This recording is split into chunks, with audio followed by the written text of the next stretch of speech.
Hello Internet and welcome to Troll Theory. Yes, Troll Theory. Spoiler for Trolls Part 2 and Part 1 and also the one on Netflix, The Holiday. I'm not watching the show on Netflix for this theory because I don't think I have that much sanity left intact. Anyway, so I saw this scene where Mr. Dinkles dies, goes to heaven, and then is brought back by James Corden, and I thought, haha, funny. Up until a few months ago, when I was sitting on the toilet or something, and I realized Mr. Dinkles is a fully sentient adult, and he's self-aware, basically, and intelligent. Why would Mr. Dinkles want to die if the Paw Trolls are supposedly very happy? Then I realized that the trolls being happy does not necessarily apply to the creatures that are around them. Notice how the trolls are accustomed to using the creatures in their world as instruments and tools. I highly suspect that the trolls breed them for these purposes. Mr. Dinkles is most likely no exception. More than likely, Mr. Dinkles was bred for companionship like a dog or a hamster. But then we see the Cooper troll shit out cupcakes and then offer them to the cook as food. What the hell? Like, what? Since they apparently eat sweet things like cakes, branches seen drinking coffee, and maybe they'll eat candy too. What do you think Mr. Dinkles, who is a gummy worm, was truly bred for? Mr. Dinkles was bred to be more like a pig, to be slaughtered and eaten.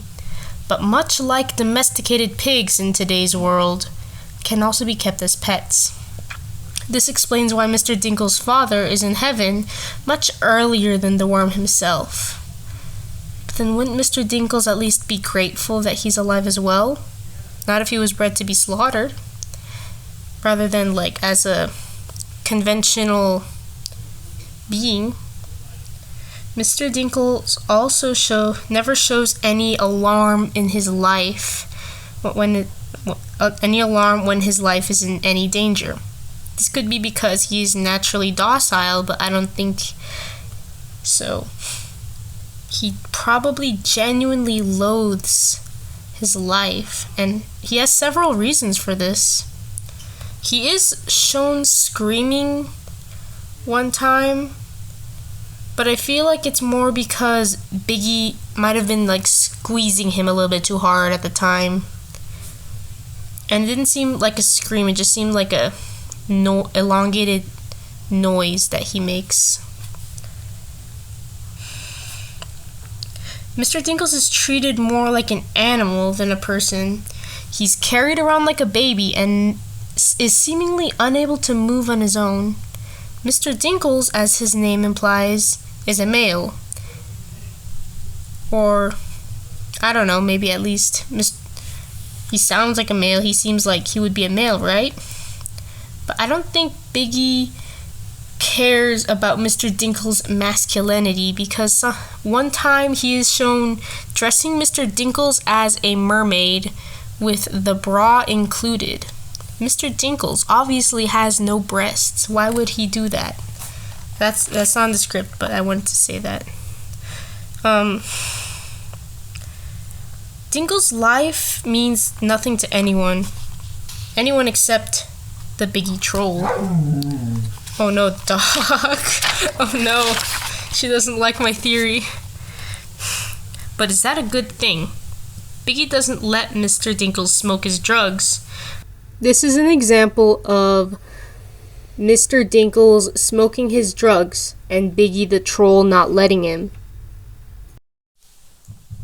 Oh my, there you are, Mr. Dinkles. Wait, is that a pipe? Shit. Who gave Mr. Dinkles marijuana? But in part 2, uses him as a boat. Biggie the troll is very fat, and I don't think that using a tiny worm as a boat is considered humane. Let's see, Mr. Dinkles is also shown to be very good at singing death metal. Perhaps a true expression of his feelings about his life, as well as him releasing all of his pent-up rage. Actually, that's about all I have right now. I might make a part 2 later when Trolls 3 comes out. And I still have to animate, but until then, unsubscribe to me and then come back later when Trolls 3 comes out. Okay, goodbye.